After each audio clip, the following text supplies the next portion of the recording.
दोस्तों बहुत बहुत स्वागत है आपका हमारे इस हेल्थ अवेयरनेस प्रोग्राम में। आज हम एक बहुत ही खास टॉपिक आपके लिए लेके आए हैं। हालांकि है तो बहुत कॉमन टॉपिक पर थोड़ा सा यूनिक भी है उसमें। आज हम चर्चा करेंगे डायबिटीज के ऊपर, यानी कि शुगर यानी कि मधुमेह के ऊपर। जिस तरह हम सभी जानते हैं कि डायबिटीज कितनी भयंकर प्रॉब्लम है, उसकी कॉम्प्लिकेशंस कितनी ज्यादा नुकसान देती हैं हमें। तो आज इसी चर्चा को हम आगे बढ़ाएंगे। हमारे बीच जाने माने डायबिटोलॉजिस्ट डॉक्टर उत्सव मौजूद हैं। डॉक्टर उत्सव, बहुत बहुत स्वागत है आपका हमारे इस हेल्थ अवेयरनेस प्रोग्राम में। Thank you so much. Sir, सबसे पहले ये बताइए कि डायबिटीज जो है, ये डायबिटीज होती क्या है? और अक्सर हम लोगों को बहुत कहते हुए सुनते हैं कि यार शुगर हो गई, ये तो एक दीमक की तरह है। तो क्यों इसको हम दीमक से रिलेट करते हैं, वो थोड़ा आप हमारी ऑडियंस को बताएं। जी बिल्कुल। डायबिटीज या मधुमेह जैसे कि हम जानते हैं एक बड़ी ही गंभीर बीमारी है। जिस तरह से दीमक पता नहीं लगता है और कैसे पूरी लकड़ी को खा जाती है, उसी तरह डायबिटीज भी धीरे धीरे बिना हमें पता लगे पूरे शरीर को अंदर से खोखला कर सकती है। इसलिए हमें बहुत ही ध्यान रखने की आवश्यकता है और इसे जितने जल्दी से जल्दी हम डायग्नोज कर सके, जितना जल्दी हम इसे पकड़ सके, उतना हमारे लिए अच्छा रहेगा, उतना हम समय बचा के इसका अपने शरीर का ध्यान रख सकते हैं। तो सर, कोई एज भी होती है कि जैसे हम देखते हैं कि बच्चों को डायबिटीज हो गई, कई बार न्यूबॉर्न बेबीज हैं, कई बार टाइप 1 डायबिटीज में हम देखते हैं कि बच्चों को हो रही है। ऐसा क्यों हो जाता है? क्या उनमें क्या ऐसी कमी है? बाय बर्थ ऐसा कोई डिफेक्ट होता है या क्या क्या रीजन है ऐसा? नहीं, जैसा कि हम जानते हैं कि डायबिटीज दो तरह की होती है, टाइप 1 और टाइप 2। टाइप 1 डायबिटीज हेरिडिटरी या जेनेटिक्स के कारण होती है, जो अनुवांशिक होती है। और टाइप 2 जो डायबिटीज होती है वो लाइफस्टाइल के कारण होती है। जो डायबिटीज की आप बात कर रहे हैं, जो बच्चों में हो जाती है, उसमें कॉमनली टाइप 1 डायबिटीज होती है, जिसमें ऑटो इम्यूनिटी के कारण बच्चों के पैंक्रियाज से जो इंसुलिन बनाने की ग्रंथियां होती है वो अ, समाप्त हो जाती है, डिस्ट्रॉय हो जाती है, जिसके कारण उन बच्चों में इंसुलिन नहीं बन पाता है। इसलिए उन लोगों को लाइफ लॉन्ग इंसुलिन की जरूरत पड़ती है। तो ये टाइप 1 वाले बच्चे होते हैं जिनमें शुरू से ही इंसुलिन की जरूरत पड़ती है और लाइफ लॉन्ग इंसुलिन की जरूरत पड़ती है, क्योंकि इनके अंदर इंसुलिन नहीं बनता है।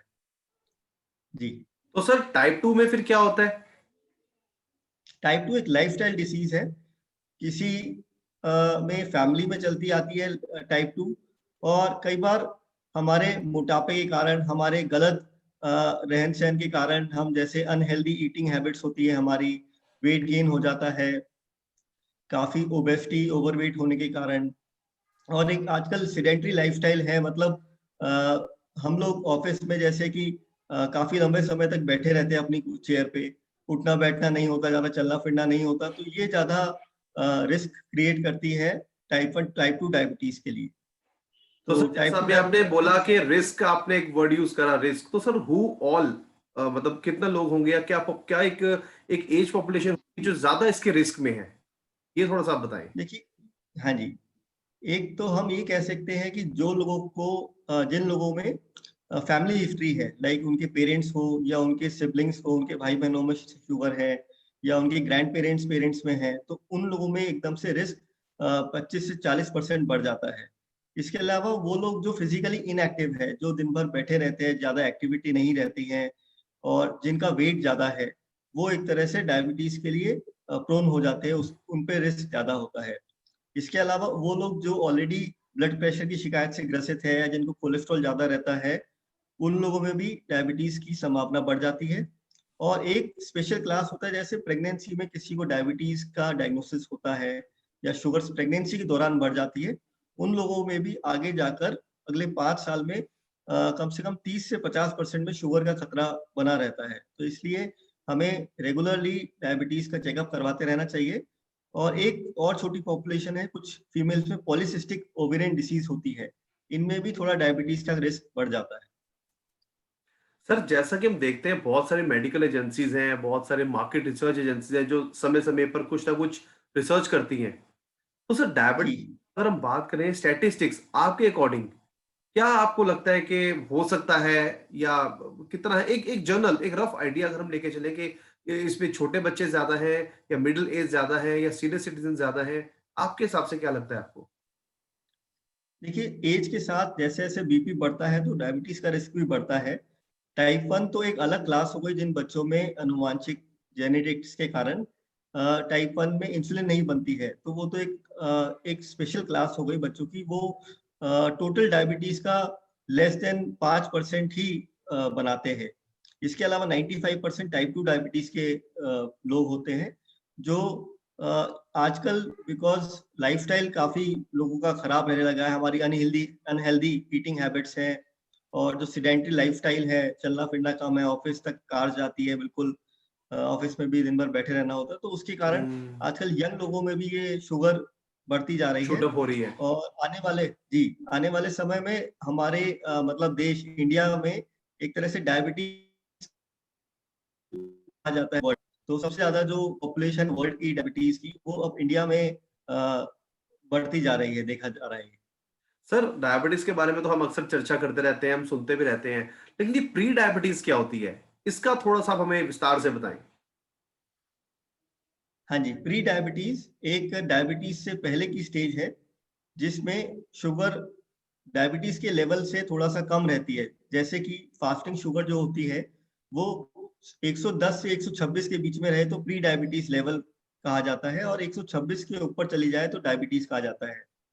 इसी तरह अगर खाने के बाद की शुगर नापी जाए, 140 से 200 के बीच में शुगर प्री डायबिटीज में कही जाती है, और 200 के ऊपर डायबिटीज में चला जाता है। और अगर हम HbA1c मतलब जो 3 महीने की एवरेज शुगर होती है वो चेक करवाएं अपना, तो वो 5.7 से 6.4 के बीच में प्री डायबिटीज स्टेज कहलाती है, और 6.5 के ऊपर डायबिटीज चला जाता है। तो ये एक डायबिटीज से पहले की स्टेज हो गई, जिसमें अगर इस स्टेज में हम लोग हैं तो 25 से 40% में अगले 5 साल में हम डायबिटीज में लैंड अप कर सकते हैं। इसी के लिए अगर हम इसी स्टेज में प्रिकॉशन ली जाए, हम अपने खाने पे थोड़ा सा अंकुश लगाए, थोड़ा परहेज का खाना खाएं, मीठा कम खाएं, और थोड़ा सा फ्राइड वगैरह कम खाएं, और अपना एक्सरसाइज रेगुलर एक्सरसाइज करें, थोड़ा सा वेट 3 से 5% वेट कम कर ले, तो बहुत ही बेनिफिट मिलेगा, और प्री डायबिटीज से हम वापस नॉर्मल की तरफ चले जाएंगे। अदरवाइज इसी तरह की अगर हमारी लाइफस्टाइल रही, तो हम कुछ ही सालों में 2-4 साल के अंदर ही प्री डायबिटीज से डायबिटीज में जा सकते हैं, जो मतलब कि एक तरह की हम कहें कि दीवार है, सपोज जैसे कि ये दीवार है कि इसके जी, प्री डायबिटीज है और उसके इधर डायबिटीज है। ये एक बॉर्डर है जहाँ पर बॉर्डर है। अगर हमने अभी it's like an eye opener कि हमें यहाँ अपने थोड़ा सा सतर्क रहना है, थोड़ा सा अलर्ट रहना है कि अब हम बहुत थोड़ा सा अपने आप को हेल्दी ईटिंग साइड जी में लाए। Sir, right. जैसे हर प्रॉब्लम है, कुछ ना कुछ हमें उसकी वार्निंग्स होते हैं या कुछ साइंस और सिम्टम्स होते हैं। डायबिटीज में हाँ ऐसे जी। वार्निंग साइंस हैं जो हमारी बॉडी हमें देती है, या हमें लगे कि हाँ, अब मुझे कुछ अपना एक बार शुगर चेक करा लेना चाहिए, तो वो क्या सिम्टम्स हैं या साइंस क्या हो उसकी? दोनों में। जी बिल्कुल। यहाँ कहना चाहूंगा, हाई में भी और लो में भी। ठीक है, सबसे पहले तो डायबिटीज के लक्षण कैसे पकड़ेंगे हम? अगर किसी को डायबिटीज डायग्नोज ही ना हो तो वो कैसे हम अपनी जांच के लिए जाए? सबसे पहले हम जानते हैं ग्लाइसेमिक सिम्टम्स क्या होते हैं। जब हमारे ब्लड में शुगर की मात्रा बढ़ जाती है, तो हमें बार बार यूरिन आता है, और हमें यूरिन ज्यादा पास करने के कारण प्यास ज्यादा लगती है, और इसके साथ भूख भी कई बार बढ़ जाती है, और शुगर ज्यादा होने के कारण बॉडी में वीकनेस की एक कंटिन्यूअस फीलिंग बनी रहती है, थकान बहुत ज्यादा रहती है, फटीग हो जाता है जल्दी। और इसके अलावा कुछ लोगों में वेट लॉस हो जाता है। जैसे ही डायबिटीज डायग्नोस होती है तो वो कहते हैं कि कुछ समय से वेट लॉस हो रहा है, पता लगा शुगर चेक करी तो ज्यादा आती है। कुछ लोगों में इसके कारण जो घाव है वो स्लो मतलब डिलेड हीलिंग हो जाती है, देर से भरते हैं घाव। और कई बार ज्यादा शुगर बढ़ जाने से आंखों में धुंधलापन सा भी आ सकता है, और हाथ पैरों में भी टिंगलिंग नमनेस यानी कि कुछ पेरेस्थीसिया या हमारे झंझनाहट जैसे सिम्टम्स भी आते हैं। ये तो हो गए सारे हमारे हाई शुगर के। कुछ लोगों में जिनमें ऑलरेडी शुगर है, और उनमें किसी दवाई के कारण, या कई बार अगर वो अपनी मील मिस कर दे, अपना खाना मिस कर ले और दवाई ले ले, तो शुगर लो होने का खतरा बना रहता है। तो इसे हम कैसे पता कर सकते हैं? जैसे उन लोगों में थोड़ी सी घबराहट की फीलिंग आएगी, उनकी हार्ट रेट तेज हो जाएगी, थोड़ा सा पसीने आएगा, भूख लगने की फीलिंग आएगी, और हाथ पैर कांप भी सकते हैं, और कई बार चक्कर आके वो गिर भी सकते हैं अगर शुगर बहुत ज्यादा लो हो जाए। तो इसलिए कभी भी ऐसा हो तो तुरंत अपनी शुगर चेक करें। अगर वो 50 से नीचे आ रही है तो कुछ मीठा ले लें, जैसे कि ग्लूकॉन डी हो गया या कोई भी अ कुछ भी हमारा शुगर समझ गया मैं, चीनी कुछ भी का तरह का पानी का कोई भी तरह का हम मिठाई अपने कोई पास भी तरह का, अवेलेबल हो तो हम ले सकते हैं। हाँ जी, मीठे बिस्किट ले लें पर या कोई अक्सर भी हम कैंडी ले लें। देखते हैं कि जिन लोगों की शुगर मेडिकेशन से कंट्रोल नहीं हो रही या फिर ज़्यादा ही अनकंट्रोल्ड है, वो इंसुलिन पर आ जाते हैं। तो हाँ जी। बताइए कि इंसुलिन का रोल क्या होता है हमारी बॉडी में, कि हमें क्या हमारा अंदर से इंसुलिन पूरा नहीं हो रहा तभी हमें बाहर से लेना पड़ता है, या ऐसा क्या है, इंसुलिन का रोल क्या है जो हम लेते हैं? जी, इंसुलिन से कई लोग घबराते हैं। मैं बहुत अच्छे से इस बात पे आज जोर देके बताना चाहूँगा कि इंसुलिन बुरा नहीं है। इंसुलिन एक शरीर के अंदर ही बनने वाला हार्मोन है और इंसुलिन ही एक अकेला हार्मोन है जो शुगर को कम करता है। बॉडी में 4 अदर हार्मोन भी बनते हैं जो शुगर को बढ़ाते हैं, जैसे हमारा एड्रेनालिन हो गया या ग्रोथ हार्मोन हो गया या कॉर्टिसोल हो गया, स्टेरॉइड्स हो गए। तो इंसुलिन ही अकेला हार्मोन है जो इन इन चारों हार्मोन पे उल्टा काम करता है और शुगर को कम करता है। तो इंसुलिन डॉक्टर की तभी आपको एडवाइस करता है कोई डॉक्टर जब आपकी शुगर काफ़ी ज़्यादा होती है। क्योंकि इतनी ज़्यादा शुगर के समय हमारा जो अपना पैंक्रियाज़ है, जो अमाशय है, वो इंसुलिन नहीं बना पाता है ग्लूकोज़ टॉक्सिसिटी के कारण।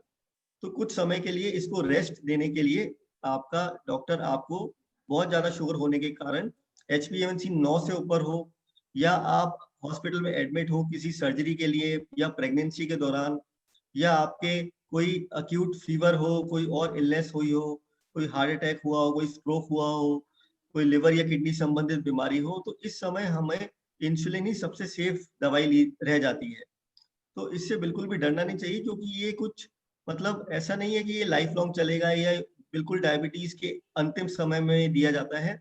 ये एक तरह की बहुत ही अच्छी आजकल इंसुलिन आ गए हैं, पेन में आ गए हैं, जो आजकल निडल इतनी छोटी है कि मच्छर काटने का भी पता लगता है, पर ये इंसुलिन की निडल की जो जी। स्टिक है, इतनी पतली होती है निडल्स की उनका हमारे पता बिल्कुल भी महसूस नहीं होता है।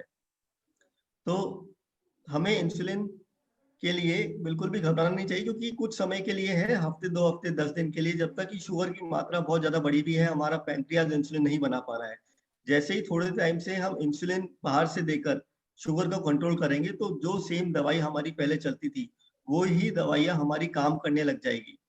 या तो वो जो फ़ीवर का समय है, वो जो एस हॉस्पिटल में हम एडमिट है किसी सर्जरी या किसी भी चीज़ के लिए, उस दौरान वो शुगर हमें जल्दी से जल्दी नॉर्मल करनी है ताकि हमारे वुंड्स वगैरह, हमारे घाव वगैरह, हमारे जो सर्जरी के इंसिजन्स हैं, वो जल्दी से भर जाए या बाकी जो हमारे अदर कोई बीमारी के लिए है, वो शुगर जब ठीक होगी तभी बाकी सब बीमारियाँ भी उतनी ही जल्दी ठीक होगी। तो शुगर मतलब एक मतलब बैरियर है। शॉर्ट टर्म एक्टिंग इंसुलिन आप कह बिल्कुल, बिल्कुल, रहे हैं कि हमें इसको लंबा बिल्कुल। लेना है, ऐसा नहीं है। जी, बिल्कुल इंसुलिन एक शॉर्ट टर्म ही कहा जाता है।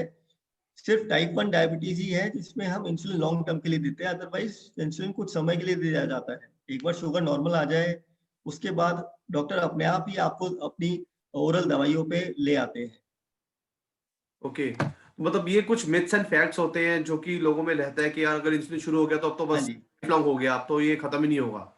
तो ऐसा नहीं, जी, बिल्कुल। ये ऐसा बहुत बिल्कुल भी बहुत नहीं है, अच्छा लोग आपने सोचते बताया। हैं कि इंसुलिन हाँ जी, एक बार शुरू हो गया तो लाइफ लॉन्ग चलेगा, ऐसा बिल्कुल भी नहीं है और कुछ टाइम के लिए डॉक्टर आपको एडवाइस करता है इंसुलिन के लिए। इंसुलिन बिल्कुल भी पेनफुल नहीं होता, बिल्कुल भी हार्मफुल नहीं होता, ना प्रेगनेंसी के दौरान, ना बेबी के लिए और ये सबसे सेफ है। अगर सब डॉक्टर साहब, कोई आप साइड बिल्कुल इफेक्ट्स भी हैं इसके? इंसुलिन के साइड इफेक्ट्स भी हैं अगर हम लंबे टाइम के लिए ले रहे हैं, 2-3 महीने हमने ले लिया अगर, या 4 महीने ले लिया और हमने डॉक्टर से कंसल्ट भी नहीं करा, कई बार होता है कि हम ले ही जा रहे हैं, हमें पता है हमारी शुगर कंट्रोल आ रही है and we are not consulting the जी, डॉक्टर, तो क्या इसके साइड इफेक्ट्स भी हो सकते हैं कुछ? इंसुलिन की कोई साइड इफेक्ट नहीं है, पर इंसुलिन के लिए थोड़ा डॉक्टर आपको कुछ केयरफुल रहने के लिए कहता है। वो कहता है कि आप शुगर चेक करते रहिए अपना, खाने से पहले लगाएँ तो खाना मिस ना करें क्योंकि अगर आपने इंसुलिन ली है और खाना नहीं खाएँगे तो शुगर लो हो सकती है। अगर लंबे समय तक इंसुलिन लेंगे थोड़ा-सा वेट बढ़ सकता है, पर एज़ सच कोई इंसुलिन के कारण साइड इफेक्ट नहीं होते। ओके, इंसुलिन बिल्कुल ही सेफ दवाई है। तो कभी-कभी इंसुलिन क्या स्किप भी किया जा सकता है कि हमें लगे कि चलो आज कहीं मैं बाहर गया हूँ या कहीं मैं अपना पेन कैरी नहीं कर रहा, तो क्या मैं उसको स्किप भी कर सकता हूँ? या मैं कोई अपनी नहीं, मेडिसिन स्किप कर सकता हूँ? नहीं, एक्चुअली अगर आपको शुगर है और आपकी शुगर इस दवाई या इंसुलिन पे या दवाइयों पे ठीक चल रही है, तो आपको स्किप नहीं करना चाहिए। पर जैसे कुछ दिन अगर आपकी तबीयत ठीक नहीं है, कुछ वॉमिटिंग्स वगैरह हो रही है, आप खाना नहीं खा पा रहे हैं, आपकी इच्छा नहीं है खाना खाने की या फास्ट रखा हुआ है, उस दौरान आपको इंसुलिन या दवाई नहीं लेनी चाहिए, क्योंकि इस ऐसी कंडीशन में, ऐसी सिचुएशन में हमारी शुगर लो होने का रिस्क बना हुआ होता है। तो इसलिए अगर ऐसा कभी भी लगे कि हम आज अपना मील नहीं ले पाएँगे या हम बहुत देर तक भूखे रह रह जाएँगे, जैसे फास्ट रखा है या कुछ रखा है, तो इस समय इंसुलिन या कोई भी अपनी दवाई हम स्किप कर सकते हैं। सर, अनकंट्रोल्ड शुगर के कॉम्प्लिकेशंस क्या हो सकती हैं? ये बताइए आप हमारी ऑडियंस को। जी। देखिए, सबसे पहले मैं आपको ये बताना चाहूँगा कि शुगर कैसे काम करती है। हमारा जो इंसुलिन है बॉडी में, ये हमारे 2-3 अंगों को चाहिए होता है, जैसे कि लिवर हो गया, फैट हो गया और मसल हो गई। तो इंसुलिन अगर बॉडी में रहता है, तो जो भी हमारा शुगर होता है, ये इन लिवर, मसल्स और फैट के अंदर चला जाता है और हमारी ब्लड से क्लियर हो जाता है। इंसुलिन की एब्सेंस में या इंसुलिन रेजिस्टेंस में, जो भी टाइप 2 डायबिटीज़ में इंसुलिन रेजिस्टेंस होती है, तो इन ऐसे केसेज़ में जो इंसुलिन है, एब्सेंट होता है या रेजिस्टेंस होता है, तो जो शुगर बॉडी के अंदर, ब्लड के अंदर जो बनी रहती है, वो हमारे दूसरे अंगों, जैसे कि अगर ऊपर से शुरू करें तो आँखों में रेटिना, आँखों के जो पर्दा होते हैं उसे रेटिना कहते हैं, तो उसमें जाके शुगर डैमेज करता है, जिससे रेटिनोपैथी हो जाती है, धुंधलापन हो जाता है और आपकी नज़र भी जा सकती है, ब्लाइंडनेस भी हो सकती है। तो एक तो रेटिनोपैथी हो गई। दूसरा, अगर हम नीचे आते हैं तो हमारे बॉडी में जितने भी वेसल्स हैं, हमारी जो नसें हैं, कोशिकाएँ हैं, इसकी अंदर जो परत होती है, इसमें हमारी शुगर एक तरह से एक्युमुलेट हो जाती है, जमा हो जाती है, क्लॉट कर जाती है, तो वो हमें हार्ट अटैक वगैरह का रिस्क बढ़ा देता है और हमारे जो नीचे की पैरों की जो लंबी कोशिकाएँ हैं, उसमें खून नहीं पहुँच पाता है, तो वहाँ पर गैंग्रीन होने का खतरा बना रहता है। इसके अलावा बात करें तो हमारे पैरों की जो नसें हैं, नर्व्स हैं, उनमें अगर शुगर जाके डैमेज करती है, तो हमें हाथ-पैरों में टिंगलिंग नमनेस की फीलिंग आती है और कुछ लंबे समय तक अगर शुगर बढ़ी रहे, तो हमें सेंसेशन लॉस हो जाता है, हमें हाथ-पैरों में महसूस होना कम हो जाता है, जिसके कारण पैरों में अगर गरम-ठंडा नहीं पता लगेगा, कोई चोट वगैरह नहीं पता लगेगी, तो अल्सर हो जाएँगे, घाव हो जाएँगे, घाव भरेंगे नहीं शुगर के कारण, तो और ऊपर तक घाव बढ़ते रहेंगे और कई पेशेंट के शुगर पेशेंट में डायबिटिक फुट हो जाता है और यहाँ तक कि उनके पैर के अंगूठे या इवन जी। पैर के निचले हिस्से को भी काटने की नौबत आ सकती है। और इसके अलावा हमारे जो गुर्दे हैं, जो हमारी किडनीज़ है, इसमें शुगर जाके जमा हो जाती है और इस कारण हमें डायबिटिक नेफ्रोपैथी हो जाती है, जिसके कारण हमारी यूरिन की मात्रा कम हो जाती है, यूरिन में प्रोटीन निकलने लगता है, बॉडी में सूजन बढ़ने लग जाती है पेशाब ना आने के कारण और अल्टीमेटली पेशेंट का क्रिएटिनिन बढ़ जाता है और वो पेशेंट डायलिसिस पे आ जाता है। और उसको डायलिसिस कंटिन्यूअसली हर वीक में 3 बार करवाना पड़ता है और फिर उसको किडनी ट्रांसप्लांट तक की नौबत आ जाती है। तो अगर हम इतनी सी शुगर को कंट्रोल रखें, तो हमारी आईज़ रेटिनोपैथी हम प्रिवेंट कर सकते हैं, हार्ट अटैक, स्ट्रोक को प्रिवेंट कर सकते हैं, हम हाई बीपी को प्रिवेंट कर सकते हैं, हम डायबिटिक न्यूरोपैथी, हमारी पैरों की नसें उसमें हेल्दी रहेगी, हमारी किडनीज़ हेल्दी रहेगी, हम डायलिसिस और रीनल ट्रांसप्लांट की नौबत नहीं आएगी और हम कभी भी नेफ्रोपैथी नहीं होगी, मतलब न्यूरोपैथी नहीं होगी। प्रॉब्लम तो प्रॉब्लम एक है लेकिन उसके साइड इफेक्ट्स अनेक हैं। ये कह जी, सकते हैं। बिल्कुल, जैसे कि बिल्कुल। आपने टर्माइट का एग्ज़ाम्पल दिया, तो वही जी, है कि बिल्कुल, बिल्कुल, टर्माइट की बिल्कुल। तरह पूरे और सबसे इम्पोर्टेंट मैं यहाँ कहना चाहूँगा कि अगर आपका घुटने में दर्द होगा, तो आप डॉक्टर के पास जाएँगे क्योंकि आप तुरंत उससे प्रभावित हैं, आपको चलने-फिरने में प्रॉब्लम हो रही है। जी। पर हम शुगर को इतनी ईज़िली पहचान नहीं पाते हैं और 400-500 शुगर भी हमें महसूस नहीं होती है और वो अंदर ही अंदर शरीर को खोखला करती जाती है और हम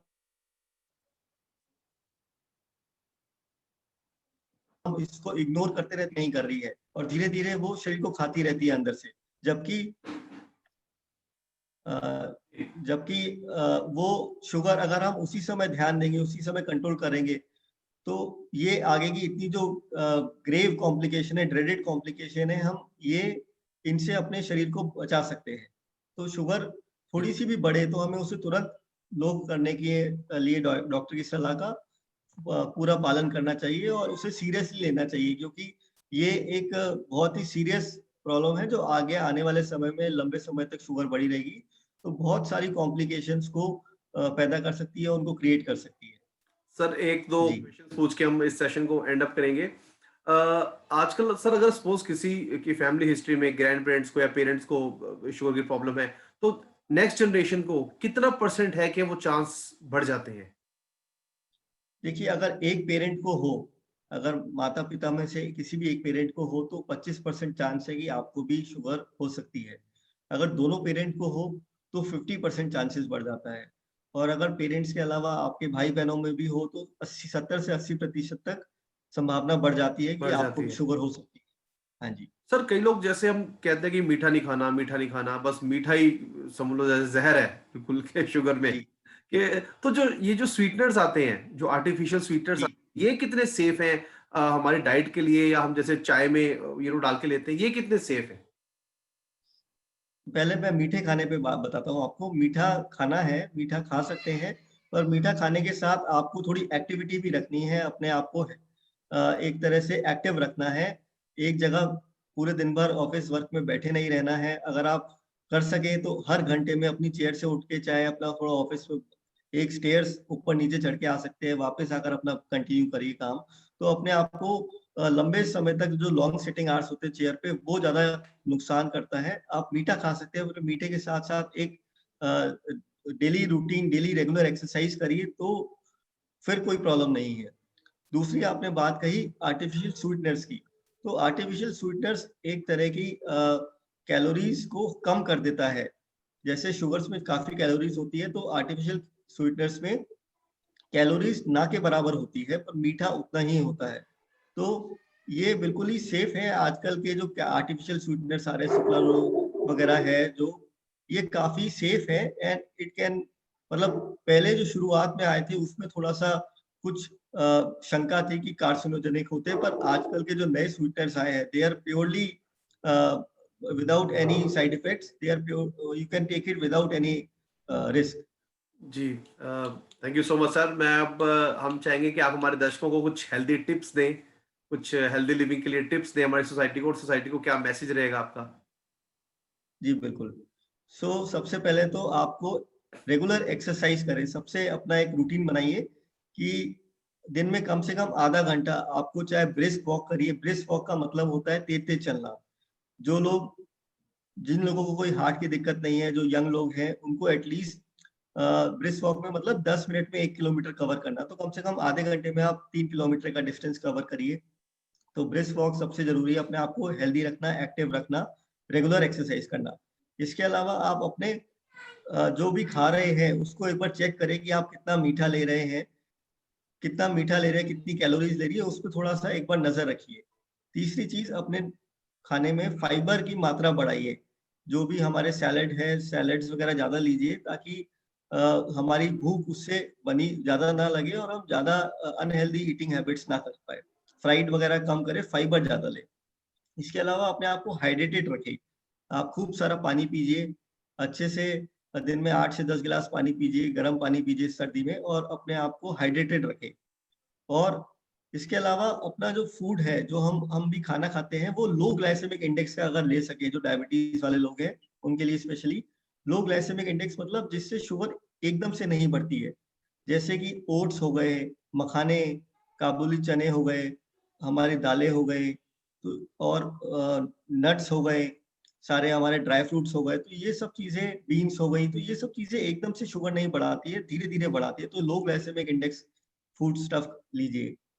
और अपना ब्लड शुगर चेक करते रहें, क्योंकि डॉक्टर के पास जाते समय आपके पास यही एक टूल है जो आप उनको बताकर अपनी शुगर्स की दवाई एडजस्ट करवा सकते हैं। तो वो अपनी शुगर्स चेक करते रहिए, अपने मेडिसिन्स टाइम पे लीजिए, रेगुलर अपने मेडिसिन्स टाइम पे लीजिए, मिस ना करिए डोज़ अपनी।